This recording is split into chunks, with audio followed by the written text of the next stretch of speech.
Hukum terkadang tertidur, namun hukum tidak pernah mati. Assalamualaikum warahmatullahi wabarakatuh. Salam sejahtera untuk kita semua. Om Swastiastu, Namo Buddhaya, salam kebajikan. Sebelum jauh melangkah paparan argumentasi kami, mengapa kami sangat tidak setuju dengan materi kali ini? Yang pertama, sebelumnya kami ingin memperkenalkan presentator pada presentasi kami kali ini. Saya Aditya Sari Sembiring ya, akan menjelaskan latar belakang apa itu organisasi masyarakat dan kemudian status quo yang terjadi pada saat ini. Dan kemudian poin per poinnya, poin pertama dan kedua akan dijelaskan oleh rekan saya Ivan, dan poin ketiga dan keempat akan diperkuat kembali oleh saudari Nauli. Masuklah kita kepada poin yang pertama. Apa sih yang sebenarnya yang menjadi penjabaran apa itu organisasi masyarakat? Menurut Undang-Undang Nomor 17 Tahun 2003, bahwa organisasi kemasyarakatan yang selanjutnya disebut ormas adalah organisasi yang didirikan dan dibentuk oleh masyarakat secara sukarela berdasarkan kesamaan aspirasi, kehendak, kebutuhan, kepentingan, kegiatan, dan tujuan untuk berpartisipasi dalam pembangunan demi tercapainya tujuan negara.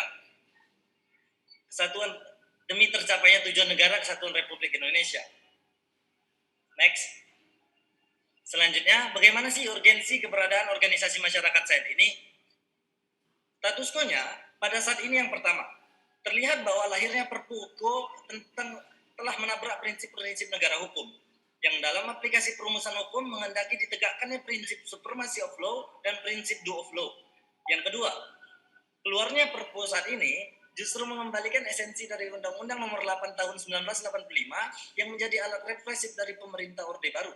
Sedangkan Undang-Undang Nomor 17 Tahun 2013 sendiri yang dimaksudkan sebagai evaluasi dan koreksi terhadap Undang-Undang Nomor 8 Tahun 1985 tersebut dengan pembeda pada mekanisme atau prosedur pembubaran organisasi.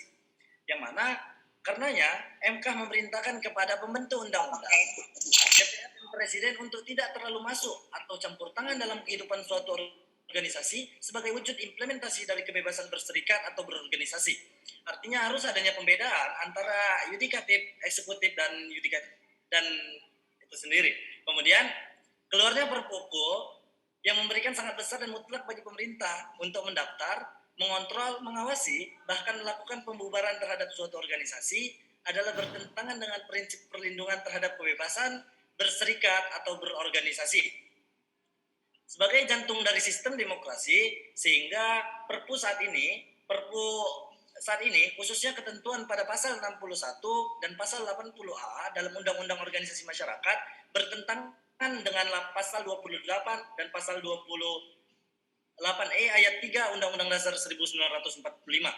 Kemudian, apa sih yang menjadi argumentasi kami sehingga kami sangat tidak setuju dengan pembubaran organisasi masyarakat yang dilakukan saat ini? Baiklah, selanjutnya pada poin pertama dan kedua akan dilanjutkan oleh rekan saya, Ivan. Baik, terima kasih. Saya akan melanjutkan bahwa, tolong di next untuk slide-nya. Oke, saya akan melanjutkan bahwa konsekuensi Indonesia sebagai negara hukum.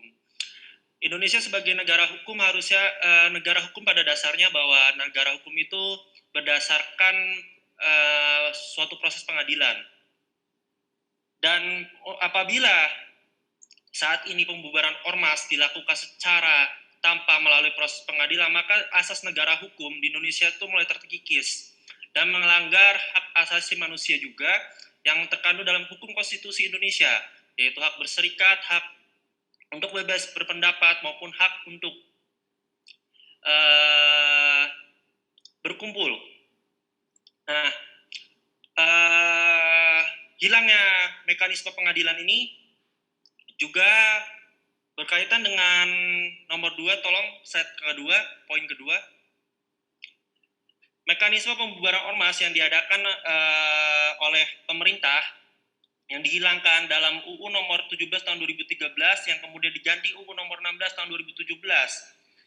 Negara hukum untuk pembubaran organisasi masyarakat tanpa melalui proses peradilan yang semestinya itu sangat mengganggu dan tidak sesuai dengan asas yang ada di Indonesia.